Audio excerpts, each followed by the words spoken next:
We have the blessing and power economically, and the blessing, more important, given to us by God as the seat of the nation, as the birthplace of our nation, that we get this right on 8 November here. We could change the course of human events for our nation.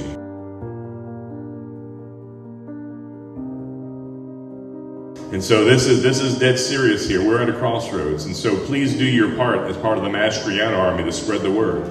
You have a zone of impact of 15, 20 people you can engage with, that you can convince to get out the vote and make sure they vote the right way for freedom. Our motto is John 8:36. It's about freedom. Walk as free people. William Penn founded us to be the place where men and women can come and live according to the dictates of their own conscience and not those of a king or magistrate or governor. You know, I agree with you. Yes, there's a lot of darkness here, but we saw what one good man or woman can do in our nation, backed by a team of supporters. Josh Shapiro will not talk about his record, and sadly, the compromised, sympathetic media won't ask him about his record. 6 years Attorney General, and crime has gone up nearly 40% on his watch. That alone makes him unfit for office. On his watch now, we're 12th highest in the nation for homicides, state comparison. Murders have more than doubled on his watch. Let's talk about Philadelphia. When he came in office, 2016, 277 homicides. Last year was 572, I believe. It's pushing on track right now, a record 600 this year. That alone also makes him unfit for office. We're the 8th highest in the nation for overdose deaths, 4th highest in the nation for fentanyl deaths. Every community in this state and most families have suffered loss due to Josh Shapiro's incompetence of not doing anything to crack down on crime. He stood aside when we needed him to do his job. He ignores the horrors of sex trafficking. Sex trafficking is going on in Reading, Pennsylvania, as it is in Chambersburg, Pennsylvania. And so on day one of my administration, on 17 January, I'll be creating a sex trafficking task force, and we're going to break the back of these evil men. On day one, we're going to be out of this carbon tax Reggie plan, and we're going to drill and dig like never before. You're going to see billions and billions of dollars of energy money coming into Pennsylvania. It's going to be incredible prosperity jobs for the entire state, including a pipeline in the southeast here so we can be a net exporter.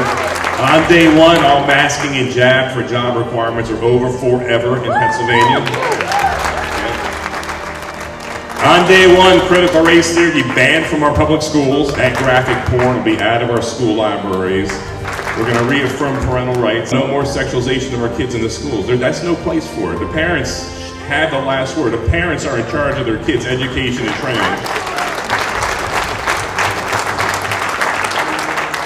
On day one, I'll be directing my Secretary of Education to direct all the schools to post their curriculum online for transparency and parental accountability. On day one, there'll be no more boys on the girls' team. Public safety issue. I stand with all our female students. No more boys in the girls' bathrooms. And on day one, gender transition surgeries will be banned and prohibited for minors. On day one, we'll be a law and order state. I'll have the backs of our men and women in uniform out patrolling our communities, and I'll be holding state officials accountable for enforcing the law and prosecuting crime. On day one, we'll no longer be a sanctuary state. That ends. On day one, 17 January, see in Harrisburg, follow me up to the governor's office and reception room for Pennsylvania. My goal as your governor is to make us the Florida of the North. I am Doug Mastriano, and I endorse this message. And my name is Annette Baker, and the Berks County Republican Committee is responsible for the content of this video.